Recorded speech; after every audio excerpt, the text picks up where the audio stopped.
Hello everyone and welcome to another YouTube video with Anthelion Helicopters, and we've got a pretty fun one today. And we're actually going to go and look at the 10 most expensive houses in LA. And I thought this would be a fantastic idea because you can't see these places from the ground. With all the hedges and the walls and all that sort of stuff, you can really only see them from a helicopter. So we're going to have a bit of adventure today and go and find the 10 most expensive houses in Los Angeles. And believe me, some of them are rather expensive. I think I could not even afford the garden shed. So hope you enjoy it, and let's go and have a good time.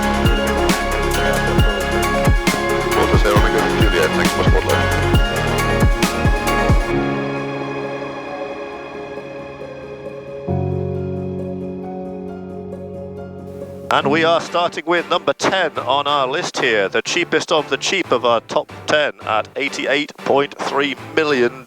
So not exactly cheap at all. This one is in Holmby Hills in Los Angeles. It has 12 bedrooms, 15 bathrooms, a 50-seat theater, gym, pool house, massive formal gardens, a 370-meter running track, tennis courts, a ballroom that can fit up to 500 guests if ballroom dancing is your thing, and a 3,000 square foot wine cellar with a tasting room, 2-story library as well. I know where I'll be in that one. Dance studio, a beauty salon if you don't want to go out to get your hair cut, a music room, and a guest house. Absolutely stunning.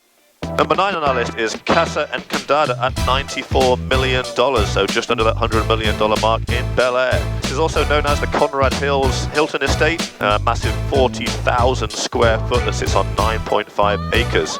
For a reference point, 9.5 acres is kind of hard to come to in LA, which is all squashed together. The estate is the shape of an H to provide city, ocean and garden views from all 60 of its rooms. No neighbours, and surrounded by the fairways of the Bel Air Country Club golf course, the compound is expansive, private and secure. It has card rooms, bars and many other living spaces, pool houses, movie theatres, lighted tennis court, basketball courts, swimming pool, greenhouses, koi ponds, and the only thing it's missing is a theme park. But it's pretty amazing.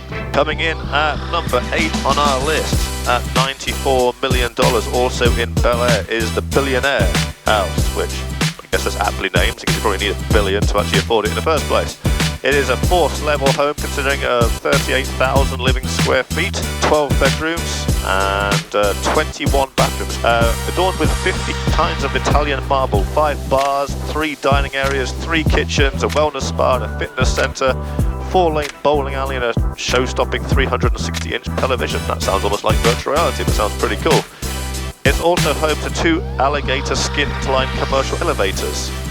Really? Okay, but it has 2 alligator skin-lined commercial elevators. Kind of strange, but there you go.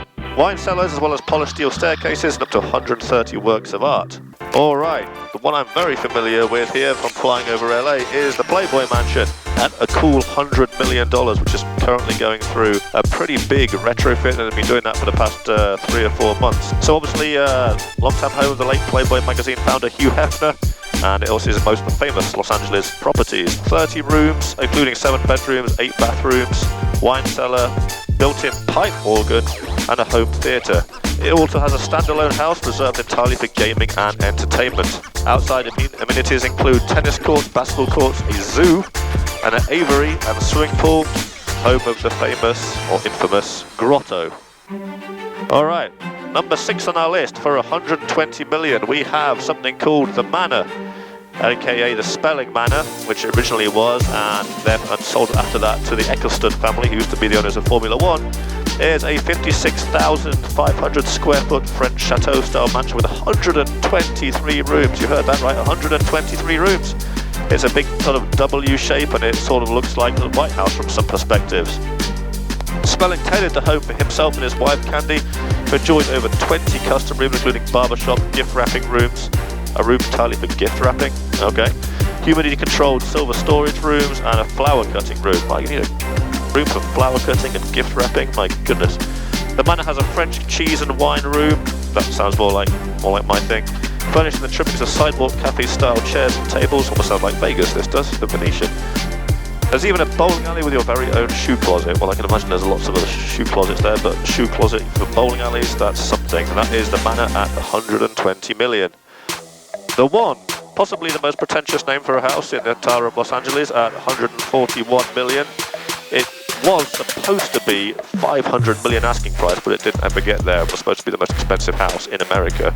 But it's still got 141 million, which is pretty good. It is 105,000 square feet, which is huge.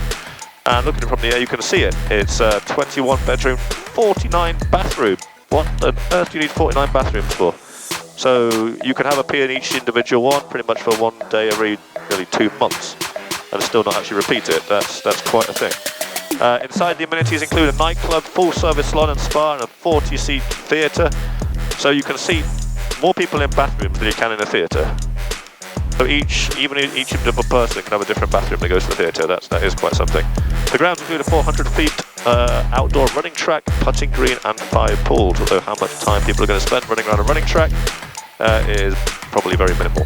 But there we go. That is the one. Supposed to be 500 million, 141 million, so an absolute bargain. Number 4 at 150 million is a nameless house, would you believe? So everyone's had a name so far, but this one doesn't. That's very unpretentious for LA.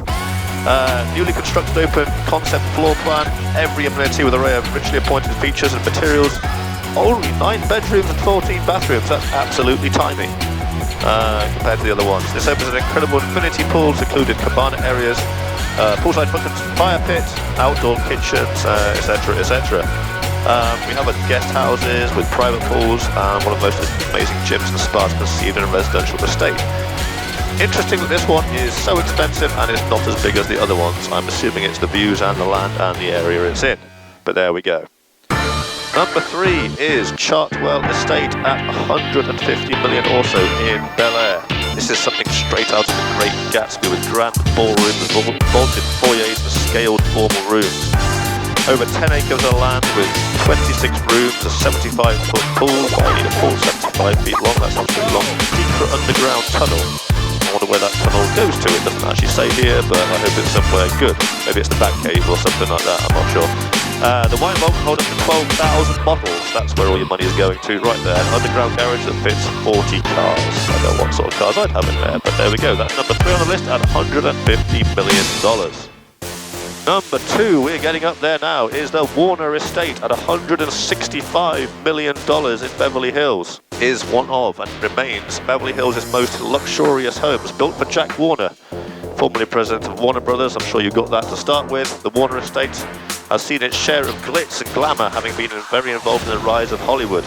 It was originally a 15-room Spanish colonial-style mansion before its remodeling. Now has 8 bedrooms and 9 bathrooms. This is a strange trend. The more expensive they get, the less bedrooms and bathrooms they have. Again, must be the land or the history or a combination of both. Georgian-style mansion comes with scenic gardens, nurses, terraces, 9-hole golf course, motor court, gas pumps. Got your own gas. That's good. Hopefully it's cheaper than the regular pumps, but I'm sure that's going to be the least of your concerns when you got that much money. And a swimming pool, tennis court, and 3 hot houses. What hot houses are? Is that a greenhouse or is that supposed to be a sauna? I have no idea, but that's what they're called. They're called hot houses, so let your imagination go wild with that one. It's on over 9 acres and is number 2 on our list at $165 million. Alright, last on our list, just out of LA, but still within LA County, up in Malibu, ironically. This is not within Beverly Hills or Bel Air. It is the Paradise Cove Bluffs at a cool $177 million. This is the most expensive house in LA currently that has been sold, I think, this year. It is pretty big, pretty special, right on the beach. It's an oceanfront estate, 2 combined parcels of land, nearly 7 acres. The compound also has 3 other sizable guest houses.